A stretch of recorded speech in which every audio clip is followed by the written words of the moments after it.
तो गाइस मैं हूं अंकित और आप दिख रहे हैं wrestling fans network. Seth Rollins and CM Punk के सेगमेंट की बात करेंगे। फाइनली वो वाला सेगमेंट हुआ जिसको फैंस का वेट था, इंतजार था। सेथ रॉलिंस और सीएम पंक आए फेस टू फेस। अब यहाँ पे क्या हुआ ए टू जेड मैं आपको बताता हूँ। पहले तो सीएम पंक स्टार्ट करते हैं एंड सीएम पंक का वो सेगमेंट होता है जहाँ पे कि उनको डिसाइड करना होता है कि वो किस ब्रांड के साथ साइन करेंगे। क्या वो मंडे नाइट रॉ होगा, क्या वो फ्राइडे नाइट स्मैकडाउन होगा या फिर एनएक्सटी होगा। कहते हैं कि सबने मुझे बहुत अच्छी डील दी है, लेकिन जो एडम पियर्स के पास डील है वो हेड एंड शोल्डर्स ऊपर है as compared to Shawn Michaels की डील एंड निक एल्डिस की डील।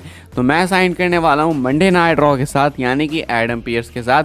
अब एडम पियर्स से कॉन्ट्रैक्ट मंगाते हैं, वो उसके बाद साइन करते हैं उस चीज़ को। अब ये सारी चीज़ें करने से पहले सीएम पंक ऑलरेडी एक बहुत अच्छा प्रोमो कट कर चुके थे, जहाँ पे कि वो अपने वॉकआउट वाले चीज़ को भी मेंशन करते हैं। कहते हैं कि जो लोग भी डिसअपॉइंटेड हुए उस चीज़ से, I am sorry for that and मैं अपॉलॉजी लेता हूँ। मुझे कहीं ना कहीं लग रहा है कि बहुत तगड़ी स्टोरी चल रही है, बहुत ही जल्दी सीएम पंक टर्न करेंगे, क्योंकि ये क्लियरली दिखाया जा रहा है कि सीएम पंक बहुत ही ज़्यादा सुधर चुके हैं एंड ये जानबूझकर दिखाया जा रहा है। मुझे नहीं लगता है कि चीज़ें इतनी ईजी हैं एंड डब्ल्यूडब्ल्यूई इसको कहीं ना कहीं स्टोरी के अंदर यूज़ करने वाली है। तो सीएम पंक उस चीज़ को भी लेके सॉरी वॉरी कहते हैं एंड कुछ इस तरीके से ये साइन कर लेते हैं मंडे नाइट रॉ के साथ। अब जो है ब्रांड का पार्ट हो चुके हैं रॉ के सीएम पंक। यहाँ पे सीएम पंक जा ही रहे होते हैं, वो सेलिब्रेट कर रहे होते हैं साइन करने के बाद, कि इतने में थीम बजता है सेथ रॉलिंस का, बर्न इट डाउन, एंड आते हैं सेथ फ्रीकिन रॉलिंस। भाई मैं कसम से कह रहा हूँ, इतना अच्छा लग रहा है ना इस फ्यूड को देख के। मुझे लगता है कि मैं सीएम पंक से सेथ रॉलिंस की तरफ शिफ्ट हो जाऊंगा उनको सपोर्ट करने के लिए। मतलब मेरा है कि हाँ, मैं चाहता हूँ कि सीएम पंक इस चीज़ को जीते, लेकिन जिस तरीके से सेथ रॉलिंस प्रोमोस कट कर रहे हैं, जिस तरीके से सेथ रॉलिंस आगे जा रहे हैं इस फ्यूड में सीएम पंक के पीछे, तो भाई मैं टू बी ऑनेस्ट अब धीरे धीरे सेथ रॉलिंस की तरफ ज़्यादा झुकते हुए दिख रहा हूँ। मुझे ऐसा लगता है कि वो ज़्यादा बेटर दिख रहे हैं इस फ्यूड के अंदर, एंड अगर आगे भी वो इसी तरीके से दिखते रहें तो मेरा सपोर्ट शायद सेथ रॉलिंस को ही जाएगा। तो बेसिकली वो आते हैं, सीएम पंक को कॉन्फ्रंट करते हैं एंड उसके बाद वो प्रोमो कट करना चालू करते हैं। पहले तो प्रोमो कट करने से पहले दोनों का जो फेस ऑफ हुआ, क्राउड उसमें इरप्ट हो रही थी। जब दोनों आमने सामने आए तो क्राउड वो देख के ही पागल हो गई। भयंकर चैंट्स लग रहे हैं दोनों के एंड क्राउड बिल्कुल आप समझ सकते हो कि ऐसा था कि माहौल की रेसलमेनिया टाइप है। ऐसा हो गया कि रेसलमेनिया हो रहा है करेंटली, तो सिर्फ दोनों एक दूसरे को घूर रहे थे उस टाइम पे। अब मुझे यहाँ पे पहली बार पता चला कि Seth Rollins and CM Punk के बीच में इतना हाइट डिफरेंस है। इसके बाद प्रोमो कट होता है। सेथ रॉलिंस कहते हैं कि देखो भाई, ये जो लोग टीवी पे देख रहे हैं ना शो, या फिर जो एरेना में देख रहे हैं, या फिर जो पीछे बैक स्टेज बंदे बैठे हैं, वो सब मेरी फैमिली है, ये सब मेरे भाई और बहन है, और मैं इन सबको प्रोटेक्ट करूँगा तुमसे।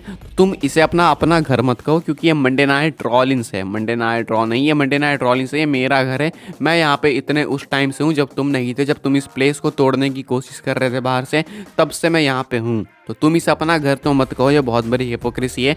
एंड जितने भी लोग देख रहे हैं वो सब मेरे भाई बहन है, मेरा परिवार है, तो मैं उन सबको प्रोटेक्ट करूँगा तुमसे, अब चाहे उसके लिए मुझे किसी भी हद पे जाना पड़े। बहुत अच्छा प्रोमो कट किया सेथ रॉलिंस ने। उसके बाद सीएम पंक की बारी आती है। सीएम पंक माइक लेते हैं एंड कहते हैं, हो गया तुम्हारा तो ठीक है, मैं बोलता हूँ। कहते हैं कि पहली बात तो मैं तुम्हारे पीछे भी तक आ जाता, तुम्हारी बैंड बजा देता, वो तो मैंने इतना सुन लिया, पता नहीं कैसे तुम्हारी इतनी डिसरिस्पेक्ट। लेकिन मैं एक चीज़ बता दूँ कि अनाउंस करता हूँ मैं, एडम पियर्स को बुलाते हैं, वो कहते हैं अनाउंस करता हूँ मैं कि मैं रॉयल रंबल मैच में एंटर करूँगा and most probably royal rumble match जीत के मैं आऊँगा तुम्हारे पीछे तुम्हारी टाइटल के लिए।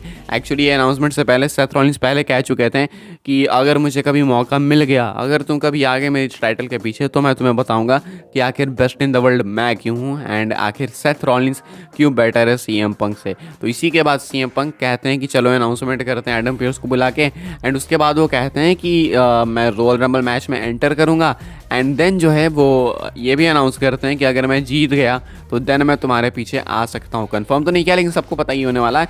तो इनडायरेक्टली सीएम पंक ने चैलेंज कर दिया सेथ रॉलिंस को वर्ल्ड हैवीवेट चैंपियनशिप के लिए, रेसलमेनिया के लिए। तो ये कुछ हुआ आज के रॉ के शो के अंदर। इसके अलावा बाकी चीज़ें तो हुई ही हुई, मेन ये सेगमेंट था जिसके बारे में बातें हो रही हैं। क्या थॉट्स है कमेंट करके बताना, मुझे पर्सनली बहुत ज़्यादा पसंद आया। आप लोग अपने थॉट्स कमेंट करके बता सकते हो, वीडियो को लाइक कर सकते हो, शेयर कर सकते हो, सब्सक्राइब कर सकते हो, चैनल को फॉलो कर सकते हो। मुझे इंस्टाग्राम एंड ट्विटर पे लिंक आपको मिल जाएगा डिस्क्रिप्शन में, ज्वाइन कर सकते हैं व्हाट्सएप चैनल को, उसके भी लिंक है डिस्क्रिप्शन में। मिलता है नेक्स्ट ऑफर काफ़ी इंटरेस्टिंग वीडियो में।